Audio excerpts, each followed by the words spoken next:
Pour l'instant, c'est un peu tôt pour expliquer son geste, parce que son geste, il est totalement incompréhensible. Quand on la connaissait un tout petit peu, c'était une femme qui avait une rage de vivre, une force de vivre, qui pendant 6 années s'est battue pour son compagnon, s'est battue pour lui, enfin pour son mari, pardon, elle a tout fait pour lui.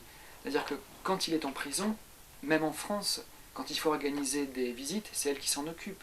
Quand il faut organiser des permissions, c'est elle qui s'en occupe. Quand il faut lui apporter du linge, c'est elle qui s'en occupe. Avec ses parents aussi, mais elle a quand même été là pendant toujours à ses côtés dans tous les moments difficiles. Alors est-ce que le fait qu'aujourd'hui ça aille un petit peu mieux, ça a été la goutte d'eau qui a fait qu'elle s'est rendue compte que jamais elle ne reviendrait à une vie normale? Peut-être. Moi, ce que je vois aussi dans tout ce que je lis et dans ce que j'ai pu récolter là-bas, c'est que Bertrand Cantat souffre toujours, est en profonde dépression. C'est pas quelqu'un qui va bien, c'est quelqu'un qui porte une énorme culpabilité en lui, et c'est pas quelqu'un de facile à vivre, parce qu'il a quand même tué une femme, et que je pense qu'on n'en sort pas indemne, et que même si on suit une psychanalyse, et si on prend sur soi, c'est pas facile. Donc elle vivait avec un homme qu'elle aimait, qu'elle a aimé et qu'elle retrouvait, et avec qui c'est compliqué de reconstruire. Mais personne n'imaginait qu'elle pourrait commettre ce geste-là. Au contraire, tout le monde pensait que ça serait, à la limite, lui aurait pu se suicider au début du drame, mais elle, c'était inimaginable. D'où la stupeur et la violence de ce second drame humain dans le clan Cantat, pour Bertrand Cantat.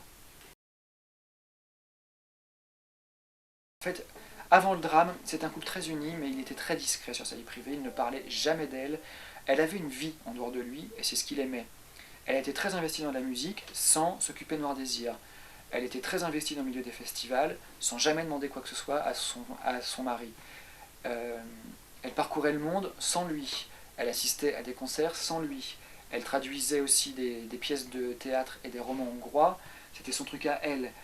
Ils avaient chacun leur univers, chacun leur monde, et ils s'aimaient pour ce qu'ils étaient vraiment. Donc lui aimait son côté femme frondeuse, et elle aimait sa gouaille, son côté rebelle, et son côté aussi petit garçon qui a besoin d'être assuré. C'est quand même une femme qui, on sent que c'était, voilà, elle portait quand même les choses sur elle, et surtout depuis qu'il était sorti de prison, c'est elle qui gérait tout.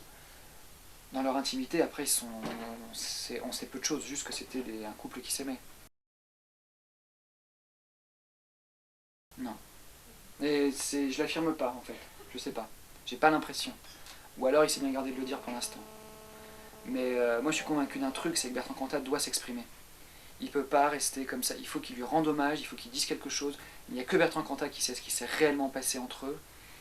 Même si aujourd'hui il n'a pas le droit de parler et qu'il est pieds et poings liés avec la justice, il faut que d'une manière ou d'une autre, voilà, il rende hommage à cette femme a priori exceptionnelle. Et c'est ça qui rend ce drame encore plus incompréhensible, c'est qu'elle s'est tellement battue pour ses enfants, elle s'est tellement battue pour lui, qu'elle quitte ses enfants de la manière la plus atroce possible, en se pendant. Et ça, moi, voilà, alors, est-ce que c'est un coup de folie? Parce que subitement, voilà, elle sait plus du tout où elle en est, et donc elle était pas elle-même quand elle s'est pendue, mais se pendre, c'est pas un geste commun. Il y a toute une démarche, écrire, voilà, il y a toute une démarche. C'est vraiment étrange.